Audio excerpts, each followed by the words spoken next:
Good afternoon, everyone. Thank you for joining us. We will start ever so shortly.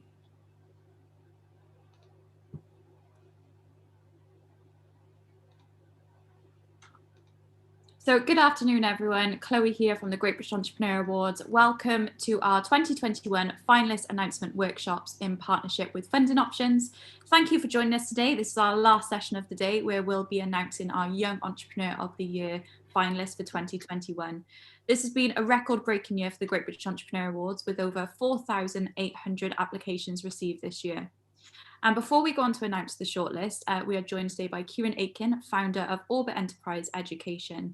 And Kieran was awarded Young Entrepreneur of the Year for Scotland and Northern Ireland back in 2017. He will share today a bit about his entrepreneurial story and how GBEA has impacted his business. If you would like to ask any questions, you can pop these in the Q&A function at the bottom of your screen and we'll try and answer them later on. And I'll hand over to Courtney Way of Funding Options, who will be hosting today's session. Thanks, Courtney. Thanks, Chloe. Hi, everyone. I'm Courtney Way. I'm the Marketing Director at Funding Options, and we're Europe's leading marketplace for business finance. We connect business owners to the right funding so that they can trade, plan, and grow with confidence. We currently work with 120 lenders, offering a whole host of financial solutions. We've nearly helped about 10,000 businesses access $500 million in funding. We've also recently launched the Funding Cloud, which is a data-driven platform that connects businesses, lenders, and partners to facilitate fast and secure access to finance at scale. Through the Funding Cloud, we've been able to reduce the time it takes from loan application to credit approved from 2 minutes 56 seconds down to just 20 seconds. I'm extremely excited to be here today to interview Kieran, who through his work has changed the lives of many young people across the UK. Kieran, really nice to chat to you. Thank you for being here. Thank you for having me. I'm looking forward to it. Yeah, well, let's get cracking then. So my first question for you is to hear a little bit more about Orbit Enterprise Education. Can you tell us how it all came about? Sure. I guess my entrepreneurial journey started back when I was a teenager. So, like many people in the audience would have started off with small ventures when they were younger. So, my first business started off when I was 14, 15, 16, and I kept sort of running ventures then.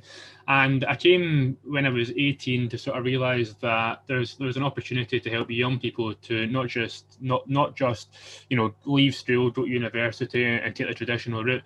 So what we did is we went to some of Scotland and some of the UK's wealthiest and most successful business leaders. We went to some of the large organisations and we asked them for support.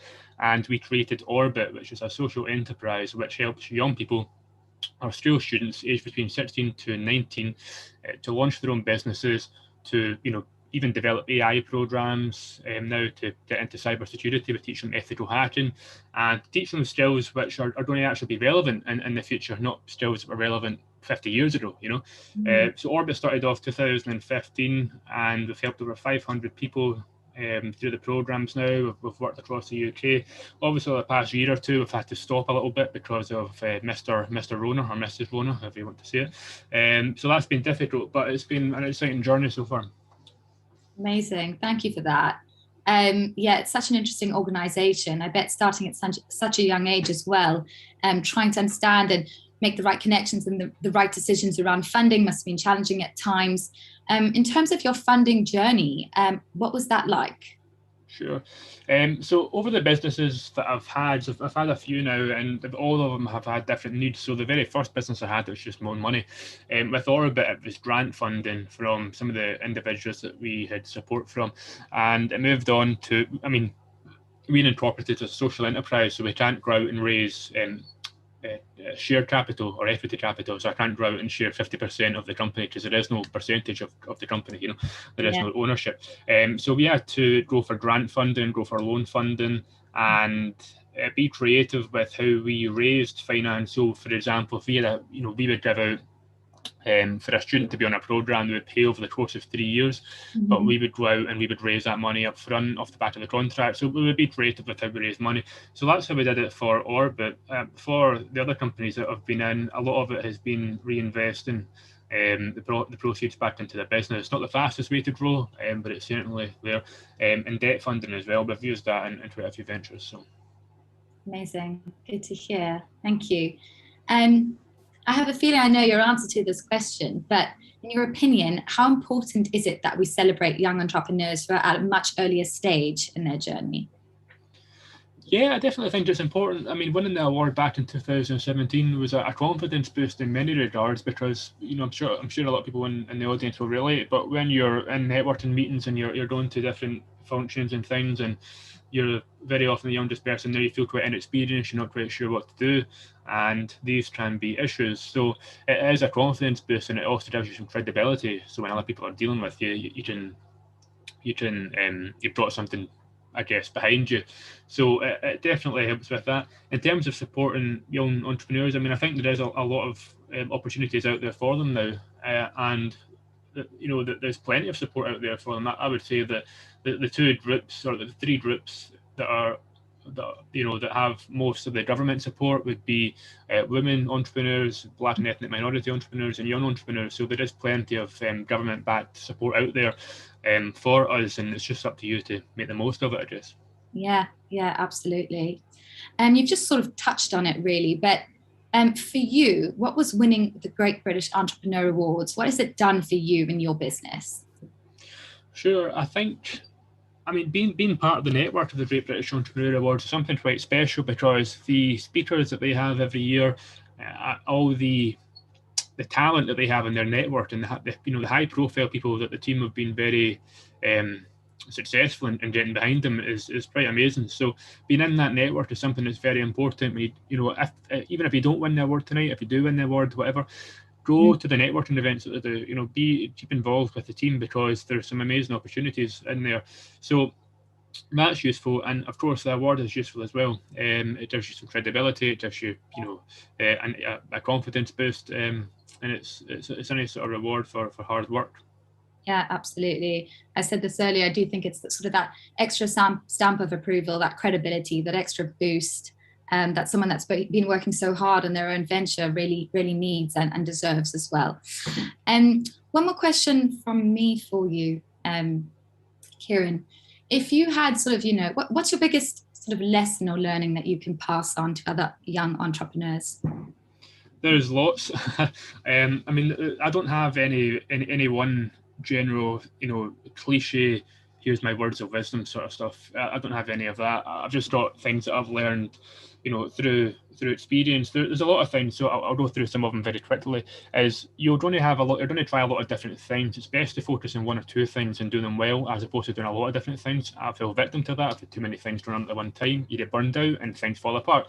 And also, knowing when something isn't working is a skill in itself. And having the ability to detach yourself emotionally from it and move on to another opportunity is something that's good. So in your business, you might have 3 or 4 product lines. There's no failure in saying, okay, that isn't working anymore.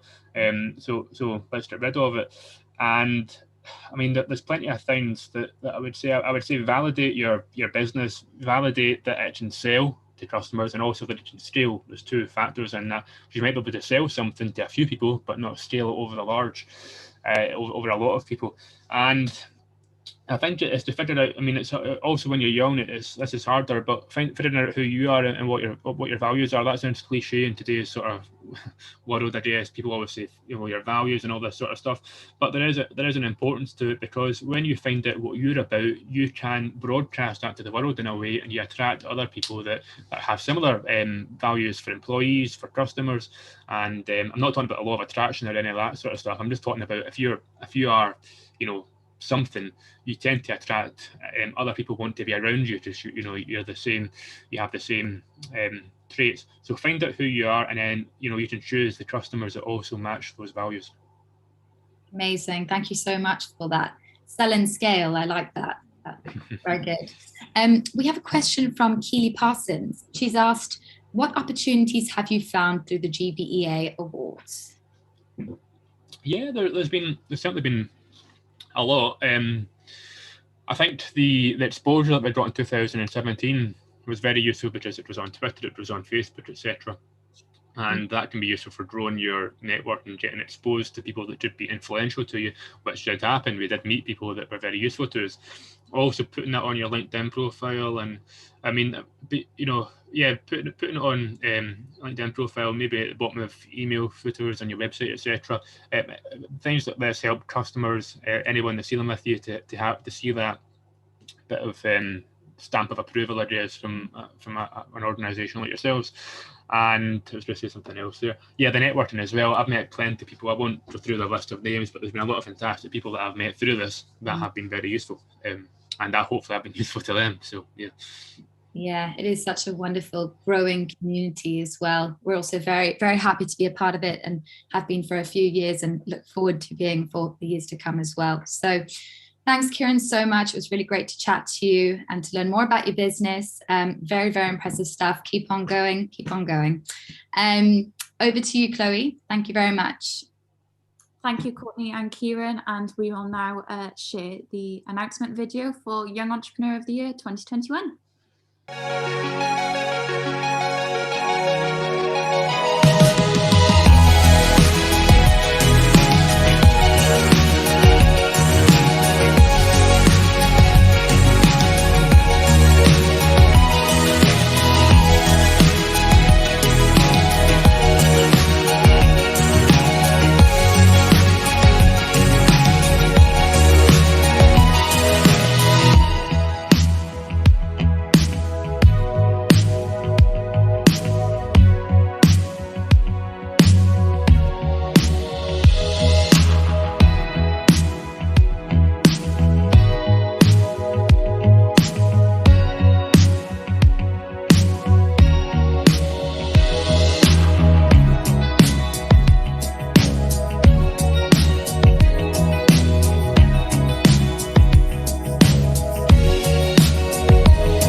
Big congratulations to our Young Entrepreneurs of the Year for our shortlist. And we will contact all finalists via email later on today with some social assets for you to shout about being shortlisted. Thank you very much for joining us today. And thank you again to Courtney and Kieran for being with us as well. No problem. Good to be here. Well done, everyone. Congratulations. Yeah, well done all.